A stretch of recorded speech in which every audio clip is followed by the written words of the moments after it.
I'm here with Jodi McKay, the National Chair of the Australian India Business Council. Hi, Jodi, how are you? Hi, Lawrence. Good. Nice to see you. You too. Fantastic presentation up there today here at International Women's Day for the Supply Chain Logistics Association's industry breakfast. I think your words really resonated with so many people in the room, men and women alike, and your journey. It really showcased how important equity, inclusion, diversity really is. Look, I think on International Women's Day, it is actually important that we consider what equity is. I mean, Sue, as chairperson, she spoke about the definition of equity. But I guess for me, it's what success looks like within that frame. And it's just wonderful to see a room full of just really enthusiastic women who are there supporting each other Yeah. and men, which is just fabulous.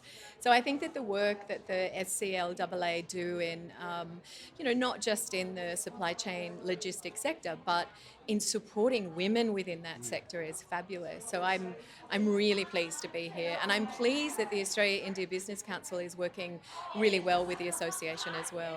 Wonderful. I couldn't agree more. I think what SCLAA is doing here in Australia could be a real role model in a way of associations back in India. Supply chain logistics in India, I've experienced firsthand, is quite challenging.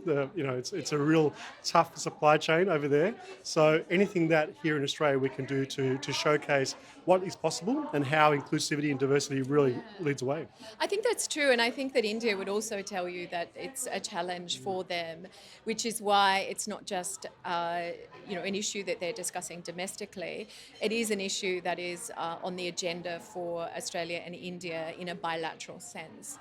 So India faces enormous challenges just in moving freight in India because of the size of, their population of 1.4 billion people.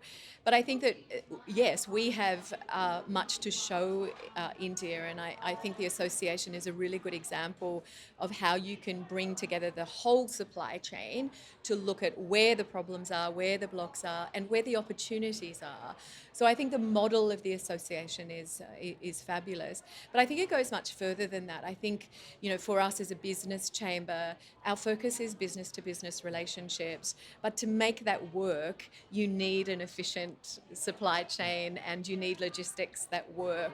So the synergy between our two organisations is just terrific. And I'm really thrilled that as a chamber we've been able to, work cooperatively with the association. And it's just been fabulous. So, and it's great to see so many people interested in the India-Australia relationship because that has been a challenge. Yeah, absolutely. I think that, I wanted to ask Jodi, with those both associations, AIBC and SCLAA, do you see supply chain initiatives on the agenda in the next couple of years? Yeah, I do, and this has been put on by both foreign ministers and trade ministers, so a bilateral sense. It is something that they acknowledge, and I think that it really came to the fore during COVID, right?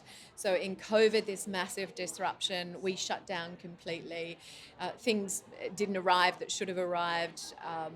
The whole system globally was impacted, and it was highlighted that it is so fragile in a sense.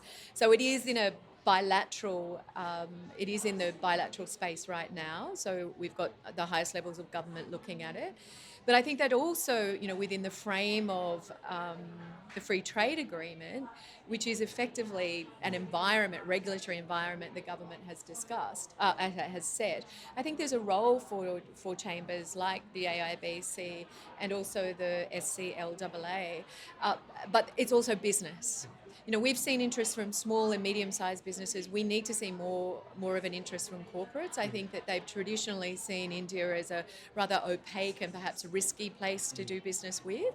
But, that's not the case. The government is working through some of those Yeah, challenges. absolutely right. I think corporates really, give that confidence to the SMEs to go to the market. And one of the big things I really resonated and I made a note of and took away from your presentation, Jodi, was I love the way that you framed the discussion around diversity and inclusivity.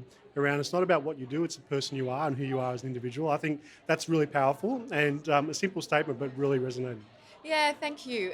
It's taken me a long time to get to that, as I said in my speech. But I think it's it is about what makes you content. For me, it's success is if you're comfortable with who you are and what you're doing, then you've achieved, right? That's success. I think for a long time I probably looked at what I thought people thought of me, and how that then shaped the choices I made. Uh, but I guess maturity, I guess experience, perhaps decisions that I've made in the past have now shaped a different way of looking at it. As I said, I mean, I love being on my farm now. I love leading this chamber. I love, I've got a university role with Western Sydney Uni as a Vice Chancellor Fellow there, and heading to India with them in the next week. But, I also love I'm content doing what I'm doing. And I think that's the message I wanted to get across to people in there. It doesn't matter what you do. And you don't have to be seeking promotion and elevation within your role. If you're happy with what you do, that is success. That's actually what it looks like. 100%. And also congratulations on the fantastic work that you're doing by creating, well, I'm sure supporting that whole evolution of the first female leadership right across ABC nationally. Yeah, it's fabulous. So we're a 40-year-old organisation. We were established by the Indian and Australian governments, and this is the first time we've had an all-female leadership team. Yeah. So it is exciting, and we like to tell people about it. But so SCLAA has a leadership team as women. As I said, that's one of the reasons I wanted to come here today, not just because of the synergies, but because there are these are both organisations recognising the importance of women in leadership. Congratulations, all the work. Thanks for sharing your experience and your insights and your real, I think, inspiration to the audience as well, Jodi. So look forward to collaborating more with ARBC and SCLAA with all these supply chain initiatives. Yeah, look forward to it as well. Thanks, Jodi.